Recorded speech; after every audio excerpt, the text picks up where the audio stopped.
আগামী 14ই এপ্রিল বাংলা নববর্ষ। সেই নববর্ষে গত ফ্যাসিস্ট হাসিনা সরকারের মুখাবে একটি মূর্তি তৈরি করেছিল, যেটা নতুন বর্ষবরণ অনুষ্ঠানে আয়োজন করা হয়েছিল, যেটা প্রদর্শন করা হবে। হঠাৎ আজ সকালবেলায় ফ্যাসিস্ট হাসিনার মুখাবে আগুন দিয়ে দিল। আওয়ামী লীগের নেতাকর্মীদের নামে মামলা করা হয়েছে এই ব্যাপারে।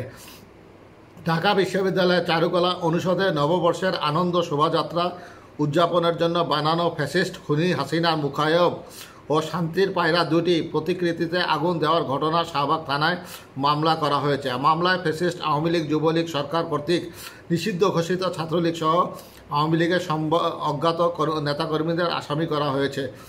শনিবার সন্ধ্যায় মামলাটি নিশ্চিত করেন শাহবাগ থানার ওসি খালিদ মনসুর। ঢাকা বিশ্ববিদ্যালয়ের স্টেট অফিসার মোহাম্মদ আমানুল্লাহ বাদী হয়ে মামলা করেন। ওসি খালিদ মনসুর বলেন, চারুকলায় মোটিভে আগুনের ঘটনায় মামলা হয়েছে, আমরা তদন্ত করছি। মামলার এজাহারে বলা হয়েছে, ফ্যাসিস্ট আওয়ামী লীগ, যুবলীগ সরকার কর্তৃক নিষিদ্ধ ছাত্র সংগঠন ছাত্রলীগ সহ আওয়ামী লীগের সহযোগী সংগঠন সহ অসংখ্য নেতাকর্মীর বিরুদ্ধে মামলা করা হয়েছে। পয়লা বৈশাখ বা বাংলা নববর্ষ 1432-এর শোভাযাত্রা বানচাল সহ দেশকে অস্থিতিশীল করতে শনিবার ভোর 4:50 ঢাকা বিশ্ববিদ্যালয়ের চারুকলা অনুষদের দক্ষিণ পাশের গেট সংলগ্ন জায়গায় স্থাপিত প্যান্ডেলে প্রবেশ করে।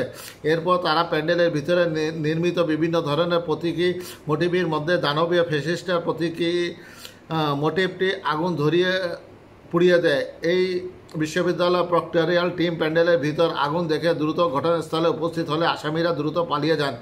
ডিউটিরত থানা পুলিশ সহ প্রক্টোরিয়াল টিম আগুন নিয়ন্ত্রণে আনার চেষ্টা করে। পরে ফায়ার সার্ভিস ঘটনাস্থলে উপস্থিত হয়ে আগুন নিয়ন্ত্রণে আনেন। ততক্ষণে দানবীয় ফ্যাসিস্টের প্রতীকী মোটিভটি সম্পূর্ণরূপে এবং পাশে থাকা শান্তির প্রতীক কবুতরের মোটিভটির বেশিরভাগ অংশ পুড়িয়ে যায়। সেটা যাই হোক, অবশেষে বিশ্ববিদ্যালয়ের প্রশাসন সিদ্ধান্ত নিয়েছে সেটা দ্রুত একদিনের মধ্যেই সেই দানবীয় মুখাবয়বটি আবার তৈরি করা হবে।